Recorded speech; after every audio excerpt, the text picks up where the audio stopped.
एक भयावह डरावनी सरकार ना बने। आप कभी ना भूलें कि आप सबसे बड़े लोकतंत्र के नेता हैं। उसके बाद में जाकर सवाल पट्टा पुलिस से तो और किसी भी लोकतंत्र में इतनी बड़ी संख्या में लोगों की अवहेलना करना एक सरकार के लिए शर्मनाक बात है। मेरा शरीर थोड़ा कमजोर हो रहा है, मगर मेरी आत्मा, मेरी रूह बिल्कुल वैसा ही फुर्तीला है और रहेगा। आज मैं आप लोगों को एक नई खबर बताना चाहता था, जिसे कि खुशखबरी भी कहा जा सकता है। जैसा मैं कहता रहा हूँ, दो मुद्दे मेरे दिल के करीब हैं, शिक्षा और पर्यावरण। और सत्य और अहिंसा मेरा रास्ता रहा है और न्याय मेरी मंजिल। तो जहाँ शिक्षा के लिए हम अभी यहाँ बैठे हैं, सुधार के लिए, वहीं पर्यावरण और संस्कृति में हम जो लद्दाख का मसला था, पिछले 6 सालों से संघर्ष करते आए हैं। तो आज ही लेह में एक वार्ता हुई लद्दाख के नेताओं और गृह मंत्रालय के अधिकारियों के बीच, और उसमें लद्दाख के जो बचे हुए मसले थे उन्हें लगभग हल कर दिया गया, जिसमें गृह मंत्रालय राजी हुई कि वो लद्दाख में एक खास किस्म का लोकतंत्र स्थापित करेंगे, जैसा लोगों की अपेक्षा थी, और वैसे ही संस्कृति और प्रकृति के संरक्षण के भी उपाय किए जाएंगे, जैसा लोगों की अपेक्षाएं थी। तो ये अच्छी बात है कि लोगों ने आपको आवाज़ दी, कभी अनशन करके, कभी पदयात्रा करके, कभी जेल जाकर, और फिर आपने भी वो आवाज़ भले ही देर से मगर सुनी। अब मैं चाहूँगा सरकार से विनम्र विनती करने की कि शिक्षा में जो ये मसला है, जो ये जवाबदेही है, वो भी आप पूरी करें। इससे आप छोटे नहीं होंगे। गलतियां होती हैं, गलतियां करने से आप इंसान बनते हैं। कहते हैं इंसान गलतियों का पुतला है, मगर जब आप गलतियों को कबूल करते हैं, मानते हैं, तो आप महान बनते हैं। तो इसी तरह जो शिक्षा में गलतियां हुई, जिनके वजह से लाखों बल्कि करोड़ों बच्चों के जीवन में बहुत असर पड़ा और 20 से ज़्यादा बच्चों ने तो अपनी जानें दी, तो इसे कबूल करें और इसकी जवाबदेही लें। ये हमारी विनती है, विनम्र विनती है।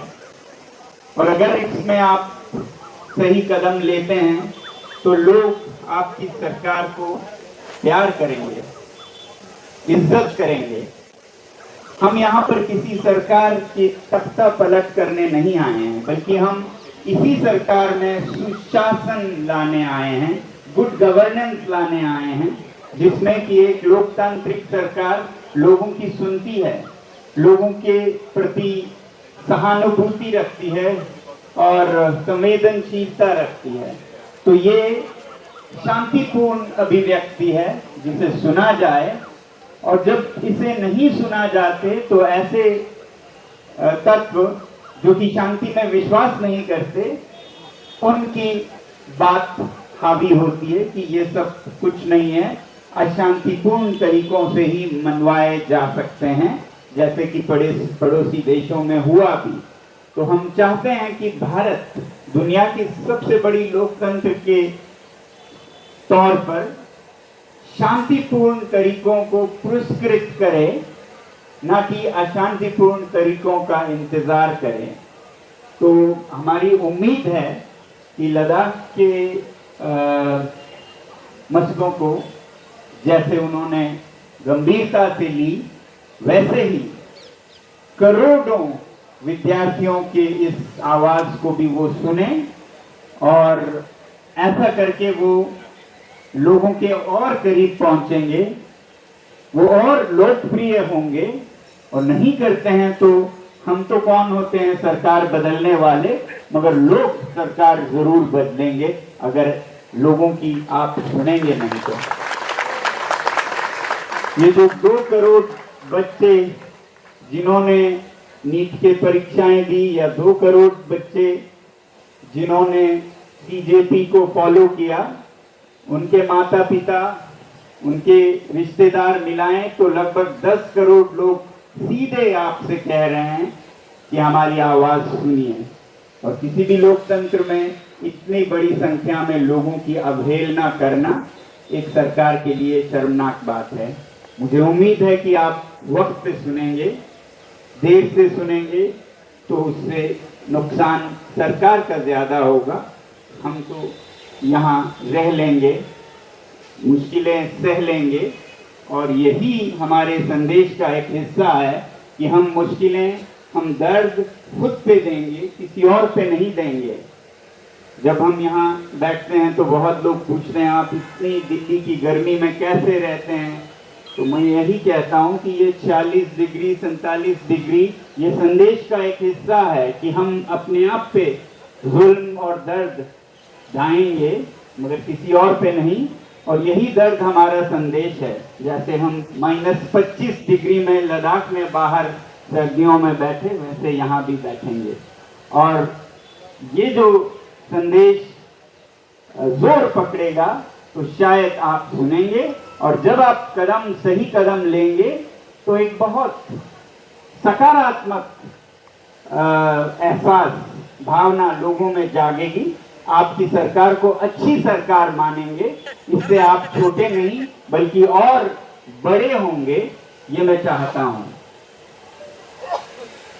तो मैं धन्यवाद। मैं यही चाहूंगा कि आप एक लोकप्रिय सरकार बने, एक भयावह डरावनी सरकार ना बने। आप कभी ना भूलें कि आप सबसे बड़े लोकतंत्र के नेता हैं, ना कि सबसे बड़े तानाशाह या ऑटोक्रेटिक सिस्टम के। वो हमारे पड़ोसी देश करते हैं।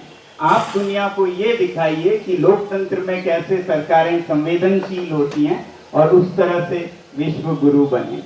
और अगर आप ऐसे कदम उठाते हैं, जैसे इस मुद्दे पर आप जवाबदेही मांगते हैं, तो इससे आपका इज्जत और बढ़ेगा और आपके लिए और मदद मिलेगी कि जब जनता आवाज करती है तो नेताओं को, अपने मंत्रियों, अपने अधिकारियों को उसका खामियाजा भुगतने पे मजबूर कर सकते हैं। आपके लिए आसान होगा किसी अधिकारी को हटाना या मंत्री को हटाना जब हम आवाज करते हैं। तो हमारी आवाज कोई आपके खिलाफ नहीं है, बल्कि आप देख पाएं तो ये आपके लिए एक सहयोग है कि आप एक सुशासन ला सकें। मेरी उम्मीद है कि आधे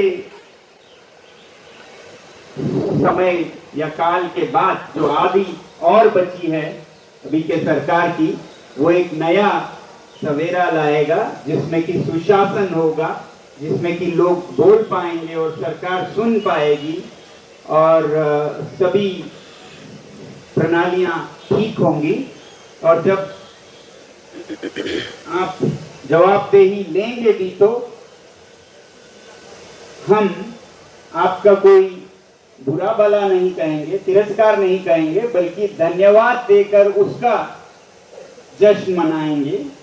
और नहीं करते हैं तो ये और भड़कता जाएगा, तो जिससे कि किसी के हित में कोई फायदा नहीं होगा। तो इसलिए मेरी तो यही विनती है कि जैसे लद्दाख के मसले पे हो रहा है, जिसका हमें आशा है कि ये एक अकॉर्ड या समझौता बन के भी आएगा, अभी तो ये प्रक्रिया है जिसमें अच्छे कदम लिए गए, वैसे ही आप शिक्षा में भी जवाबदेही और सुधार के ठोस कदम लेकर जवाबदेही लेंगे अपने मंत्रियों से और एक लोकप्रिय सरकार बन के दिखाएंगे। यही मैं कहूँगा आज चक्रेंद्र जी।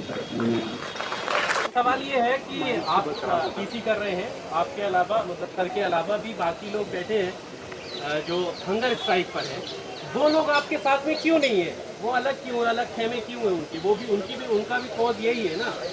सर कॉल देखिए, हम ध्यान रखें उनका सबका। नहीं, हमारी जो डॉक्टर सर को चेक करे वही डॉक्टर उनको भी चेक करे। ठीक है, नेक्स्ट क्वेश्चन। इसी स्टेज पे भी तो हो सकते थे सर। सर छोटे समय के लिए करने वाले बहुत हैं जो 3 दिन या उससे ज़्यादा करेंगे। हम अभी ऐसा व्यवस्था कर रहे हैं कि उनको अलग लाएं, क्योंकि बहुत बड़े संख्या में तो लाना बहुत मुश्किल है। उसके बाद हम वहीं पे एक साथ सौरभ जी, मेरा एक सवाल आपसे है। 6 दिन हो चुके हैं आवरण अनशन के, क्या अगर आपकी बात नहीं मानी गई सरकार के द्वारा, आगे भी जारी रहेगी? रहेगी ना, इसीलिए तो हम यहाँ बैठे हैं जी। अभी तो संसद का सत्र आने वाला है, उसमें हम चाहेंगे कि सिर्फ इस्तीफे के नहीं बल्कि सुधार, बुनियादी सुधार की भी चर्चा हो। हमारे सारे जो सांसद हैं उनसे हम अपील करेंगे कि वो एक तो हमसे संपर्क करें या हम उनसे मिलने आएँ, और फिर वो संसद में जो कि सही जगह है इसकी चर्चा करें और सुधार लाएं और देश को बेहतर और महान बनाएं। लेकिन आपके सेहत पर बड़ा विपादी प्रभाव पड़ता है। वो समझ के हम बैठे। अभिजीत जी, आपसे एक मेरा सवाल है वॉकिंग टॉक इंडिया चैनल से कि आपके खिलाफ एक वीडियो कनिका शर्मा ने आज सुबह वायरल किया है, जिसमें आपके जिन्होंने कहा कि आपने दिल्ली पुलिस को बुरा भला कहा और उन्होंने अमित शाह जी से गुहार लगाई कि ऐसे आदमी को क्यों खुला छोड़ रखा है। मैंने क्या बुरा भला कहा, आप बता सकते हैं? उन्होंने कोई वीडियो आपने प्ले करी है जिसमें आपने पुलिस वालों को थोड़ा सा गर्म मिजाजी के साथ में जवाब दिया, कुछ बुक्स वगैरह फेंकने, और उनका एक सेकंड मैं आ रहा हूँ। मैंने 2 ऑफिसर्स का नाम लिया है सर, अजय शर्मा, नीरज साहू, क्यों लिया मैंने उनका नाम?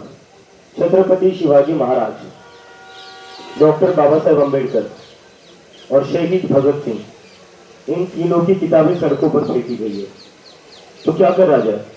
एक्सेप्ट कर लो हम। महाराष्ट्र से आता हूं मैं, कुछ भी सहन कर लूंगा, बाबा साहेब अम्बेडकर और छत्रपति शिवाजी का अपमान नहीं सहन करूंगा मैं।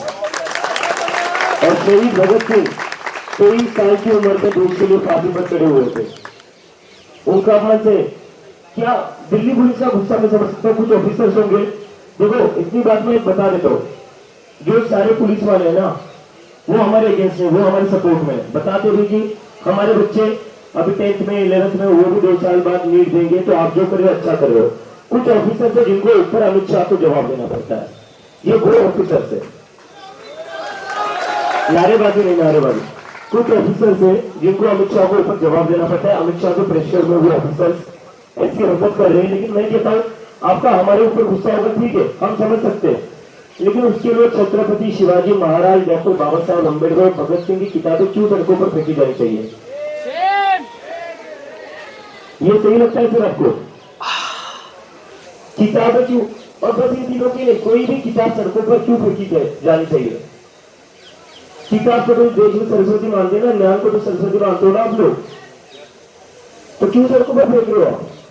और उसके बाद जिन बच्चों ने सवाल उठाया कि सड़कों पर किताबें क्यों फेंक रहे हो, बच्चों के साथ पता है आपको क्या किया? एसीपी अजय शर्मा और नीरज साहू ने अंदर ले जाकर उनको पीटा और कहा तुम कॉकरोचों को बड़ी नेता बनने की हुन मची हुई है, तुमको बताते हैं नेता कैसे बनते हैं, कॉकरोचों का खात्मा करेंगे हम। ये भाषा का इस्तेमाल किया गया सर।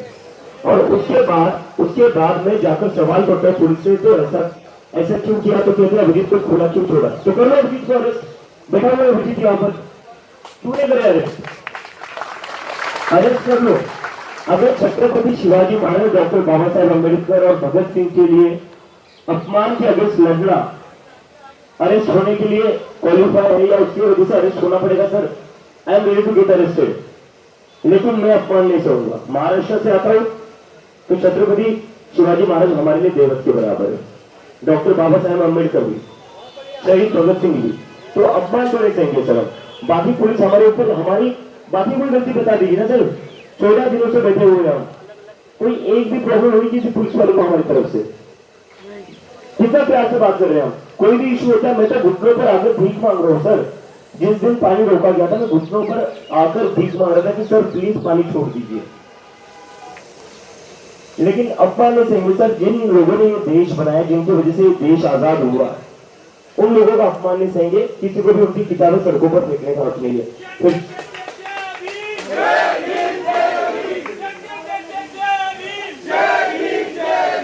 देखिए, एक दो अफसर की बात हो सकती है जैसा इन्होंने कहा, वरना यहाँ पर जो दिल्ली पुलिस या और सुरक्षा बल हैं उनका और छात्रों का रिश्ता मैंने तो बहुत ही अद्भुत और बहुत ही प्यार भरा देखा है, बहुत ही शांति और दोस्ती मैत्री का देखा है, जो कि अपने आप में बहुत अलग है, वरना तो नफरत करते हैं एक दूसरे से।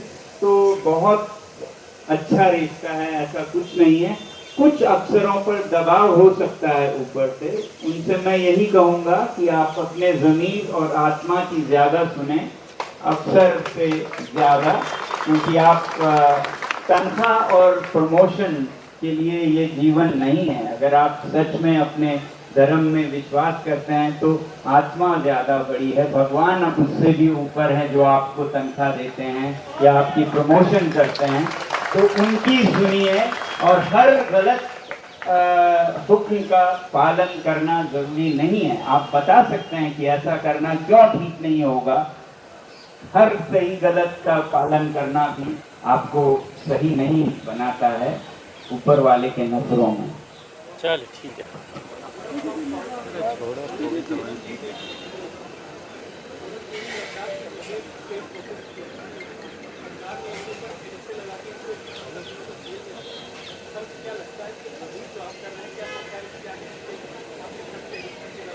झुकना सरकार झुकेगी, हम झुकेंगी, ऐसा कोई होल्ड नहीं है। ये हम आवाज दे रहे हैं। देखिए, कहते हैं कि बच्चा जब तक ना रोए माँ भी उसे दूध नहीं पिलाते, माँ अपने बच्चे को नहीं पिलाते। तो ये बच्चे रो रहे हैं और आवाज पहुंचा रहे हैं।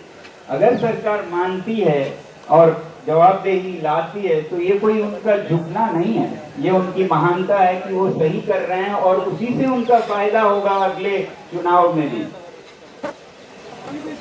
बारिश का मौसम है, गर्मी बहुत ज़्यादा है, तो ये मंच का जो आपने बना है शायद कुछ आगे बढ़ेगा बारिश से बचने के लिए, गर्मी से बचने के लिए, या जो हमारे स्ट्राइकर हैं उनके लिए क्या व्यवस्था की जाएगी? सर उनके लिए भी आ रहे हैं। हमने कुछ लोग सामने आए जिन्होंने जो टैरपोलिन रहता है वो सारा डोनेट कर रहे हैं वो लोग, और उनको भी हम ठीक करने जा रहे हैं। आज ही सुबह मेरी लोगों से बात हुई है, बहुत सारे लोग आ रहे हैं, आगे आकर हेल्प कर रहे हैं, रेनकोट प्रोवाइड कर रहे हैं।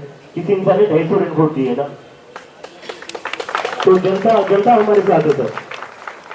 तो बारिश हो धूप हो जो भी हो, वी विल बी हियर। 14 दिन हो गए हैं आंदोलन को, कोई नुमाइंदा और सरकार की तरफ से विचार जानने के लिए या कम्युनिकेशन क्या हो आपने किसी सरकार के नुमाइंदे से? बात 14 दिन की नहीं है, 20 से ज्यादा बच्चों ने सुसाइड करी है, 25 से ज्यादा बच्चे अनशन पर बैठे हुए हैं, देश के सबसे बड़े एजुकेशन अनशन पर बैठे हैं। उसके बाद भी सरकार बात करने को तैयार नहीं है। तो मुझे समझ नहीं आ रहा है कि इस बात का इतना एरोगेंस है। तो कुछ नुमाइंदे आ जाते हैं, वो उसी टाइप से इक्वालिटी को लेकर आपने क्या व्यवस्था की है आंदोलन पार्टी? हमारे वॉलंटियर्स हैं सर, हमारे वॉलंटियर्स पूरी रात जागते हैं यहाँ पर। चलो ठीक है।